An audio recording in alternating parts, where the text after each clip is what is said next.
माई अमितची तब्येत उत्तम आहे आता आणि विजया खूप छान काळजी घेते. तुम्ही काही काळजी करू नका, कारण अमितलाच जाणवलंय की तब्येतीची हेळसांड करणं योग्य नाही. ही जाणीव ना फक्त तेरड्यासारखी काही दिवसच टिकते. एकदा का तुमचं रुटीन सुरू झालं ना की सगळं विसरता तुम्ही.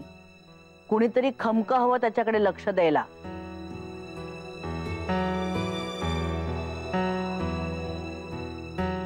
माई जेवणाचं काय करायचं?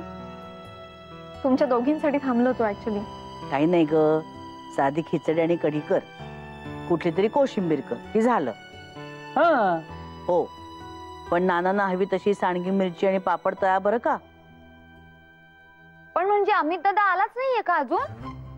तेच तर मी म्हणते ना. अर्चू मी सांगतो तुला, म्हणजे विजयताई चला ना, मी कोशिंबीरीचं बघते, तुम्ही डाळ तांदळाचं बघा. प्रमाण मला ते जमत नाही. हो हो चला आलोच.